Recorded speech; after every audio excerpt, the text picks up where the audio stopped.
Live Q&A time here on NFL Daily. Make sure you're using hashtag NFL or super chatting like David did. Can D. Thomas be a good locker room fit and mentor to our young wide receiver group? So Demaryius Thomas, 49ers. Maybe.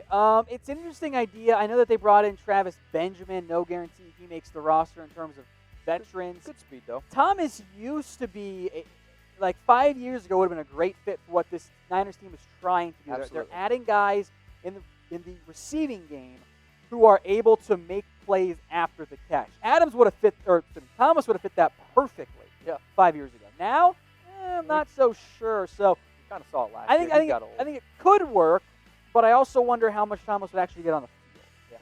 Yeah. If I'm San Francisco, I want to have a young team, like you said, yards after the catch. It's just not there anymore for Demaryius. Let's go to the next question here. Luka Samachi, Jamal Adams to the Fins, along with a 3rd and 5th for this year's 1st and 2nd, and next year's 3rd round pick. Okay, so I'll just consider the 3rds more or less swapped, and I guess going with a future 3rd kind of evens out the 5th there. So Adams for a 1st and a 2nd is how to kind of more condense that to make it more palatable and easier to consume. The value's right. Yep. I don't see the Jets trading him in division. I was just going to say, I think the fact that it's in division would actually might be a little bit more. Do I think the Dolphins have a fit there? The Dolphins are spending, yes. If a team like the Ravens offered a 1st and 2nd, I think the Jets would be more inclined to do it because they don't want to play Jamal Adams twice. Now, obviously, you always want to maximize your return, but we also know NFL teams are often making trades like that, like the Khalil Mack trade, for example. Send him out of the AFC altogether. I wonder if the Jets might try something similar. Anders Sorensen. Anders? Definitely Anders. Definitely Anders. I think it's Anders. Where does Martavis Bryant sign? So Bryant hasn't played since 2018.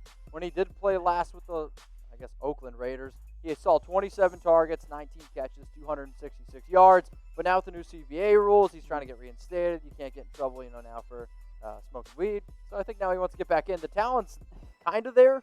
He's still under the age of 30. But what team's going to take a risk on Bryant when you got AB and Josh Gordon above him? At a certain point, it becomes like, okay, I'm done. Like you just don't want to deal with the problems anymore. And I kind of wonder if Martavis Bryant fits that mold at this point. I agree. If you guys haven't followed me on IG yet, you can see my Instagram handle below. It's @MitchellRenz365. So who's ready for football season? I mean, I love doing these shows in the offseason because the one reason why I like doing off-season shows, you find who the real diehards are. But I mean, come on. We do this show because we want football season to be here. So if you want football season, we want you to like this video right now. We got 282 people watching this at the current moment and only 75 likes. So from what I'm seeing, I'm not seeing too many diehards right now in our comments section. So if you're a diehard fan, if you're ready for football season, like the video. Super chat time from James. James, my brother, get a picture. Miles Sanders will be a 1,000-yard rusher this upcoming season. Yes or no? Y for yes, N for no. Let us know. I think he will. The Eagles have not added any competition really to that running back room. Maybe they pursue someone like a Freeman or a McCoy, but I think Sanders is going to get over 210, 250, maybe even well beyond that carries. That's going to be a 1,000-yard season for him just based on his averages last year. I think, yes, he rushes for 1,000. I think he's a good running back. They obviously drafted him in the 2nd round out of Penn State. I think he kind of got pushed down a little bit because he was the running back after Saquon Barkley. Still very talented, and I know Philly really likes him. And they got rid of Jordan Howard, and they didn't bring anybody in for a reason. So, yes, I do think he's going to have over 1,000 yards. To buy it, I never get it right. More yards, CD, Judy, or Ruggs. So type C for CD, type J for Judy, type R for Ruggs. I think the real question comes down, is this receiving yards or total receiving yards? Okay, receiving yards then. What do you think? I know the odds are actually in favor of Henry Ruggs because he'll be the number 1. Judy will probably be the number 2. CeeDee Lamb's the wide receiver 3. Yeah, but there's also volume involved there, Absolutely. right? Like volume for CeeDee Lamb as a wide receiver 3. Probably going to look like Henry Ruggs for the Raiders there as the number 1, just for how I think the Raiders will end up using him. Yep. So, especially if there's an injury to a Gallup or Cooper, like you're putting all your money on Lamb at that point. So I think I would put CeeDee number 1, but I think it'll end up being close. I think CeeDee Lamb's going to have more receiving yards. The reason why I said total yards is because I actually do think CeeDee, Judy, and Ruggs could all come down to about 100 yards. I know the Raiders are going to use Henry Ruggs a little bit in the rushing game as well. If it's total yards, I'll say Ruggs. If it's receiving yards, it's CD. If we're counting return yards involved there, Lamb might be the Cowboys' punt returner. That's true. Honestly, though, I think all these receivers are between 650 and like 800 Which receiving is, especially if you're around 800, that's a great first season. Great first season. Ooh, boy. I love this question. And honestly, I hope if one of these two win the MVP, I'd be ecstatic. But who's more likely to win it? Type RW for Russell Wilson. Type DB for Drew Brees. Neither player has ever won an MVP. Wilson does not have a vote, which I still cannot believe is actually accurate. I'm going to go Wilson here. I think at some point I think he wins one.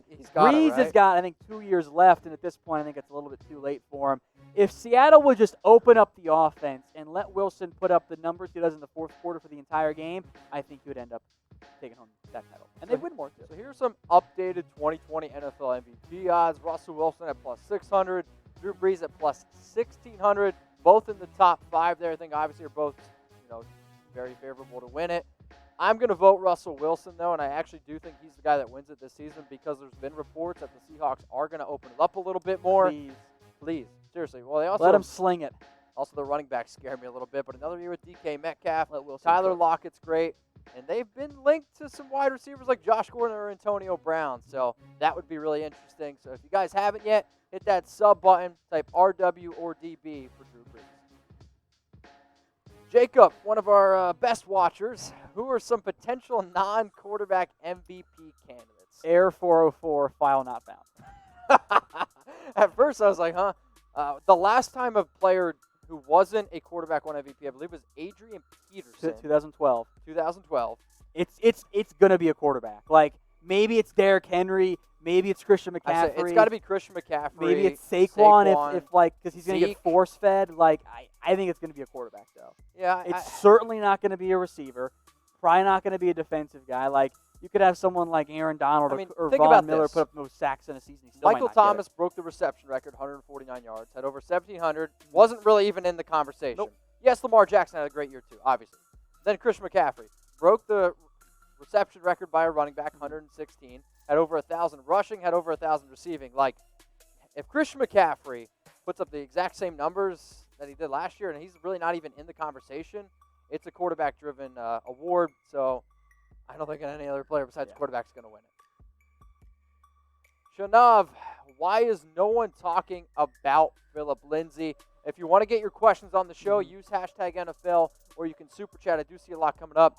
I think the reason why nobody's talking about Phillip Lindsay, you went out and got Melvin Gordon. I do think Lindsay is one of the most underappreciated running backs in the league, but it's because of Gordon. And look, he still ran for 1,000 yards last year. I don't think he was really as either efficient nor dynamic, frankly, in terms Ray of the says impact. because he's not good. Well, I think he's good. I think he's good, but he's a typical running back in the NFL where after the first contract, who knows what happens. But that they brought in Melvin Gordon, that's going to reduce the help there, I think. Jaden, Falcons better, worse, or the same? So the Atlanta Falcons last year were 7-9. Which Falcons team? First half or second half? Well, the first half Pre-buy, was dreadful. post-buy. First half was dreadful. Like, I think kind of overall, I think they're going to be around the same team. I think they'll be, I think a little bit under 500. Yeah. Like, I got concerns about that defense. We'll see what the offense looks like. I didn't like going A.J. Terrell in round one. They really wanted to. Henderson couldn't pull that off. I got some concerns for that franchise/head coaching search in the long term. I think if Todd Gurley is okay, plays well, can stay healthy, I do think the Falcons at least could be in that 7-9, 8-8 range. Speaking of the Atlanta Falcons, if we got anybody from the ATL, if we have anybody that are Falcons fans, you can get that T-shirt that you see on screen at chatsports.com/NFL 4th of July, right around the corner. Don't miss this opportunity. Now, if you're like, wait a minute, I'm a Saints fan. I don't want that Falcons shirt. Look at this. I actually love the Saints one. I love all the 4th of July shirts that have the team logo with the state in the background. That's great. All teams, not just the NFC South, will be available at chatsports.com/NFL 4th. But they are going quickly. If you're watching this live video and you do want one, I actually encourage you right now to take advantage of the offer. Because when we woke up today, like they started to sell, was starting to trim, really started to dwindle. Now, it's maybe because people procrastinate. I do too. It's all good. Take advantage of the deal before there's none left. Clay put off biggest steal of the draft besides CeeDee Lamb. So CeeDee Lamb drafted 17th overall by the Dallas Cowboys. Who do you think, Tom, was the biggest steal since you're the draft guy? And if you guys love the NFL draft, go follow Tom on Twitter. He's at WhatGoingDowney. I challenge you to find somebody better than Tom. The one that I really, really liked was Christian Fulton going late round 2. I had him, I think, a top 25 player on my board. I can double-check that later. He went 61 overall to the Tennessee Titans. I like Josh Jones going to the Arizona Cardinals in round 3. I think that ended up being. Okay. I forgot the best one of all. Amik Robertson going to the Raiders in round 4, and Bryce Hall, who I love, going to the Jets late. Those were 2 that jumped out to me. If you want to go super deep, a guy like Curtis Weaver sliding, also in KJ Hill, some later round guys. But picking the 1, I think Amik Robertson is the guy we'll look back on in 3 years and go, how did he end up here in round 4? That doesn't make any sense. Told you. He's pretty good. Go follow him at WhatGoingDowney. Nick Benjamin. Why don't you throw in a Benjamin in that super chat, or you can use hashtag NFL. Will the Texans make the playoffs? I don't know. The AFC South is going to be super contested between the Texans and the Titans and the Colts, and I could see a scenario where 2 teams end up getting in. Making me pick one right now, I will go with yes, but I'd be lying if I wasn't curious to see how Deshaun Watson fares without DeAndre Hopkins at wide receiver. That's a significant loss. I'm also going to say yes, but I think if they do get in, it's going to be as the 7th.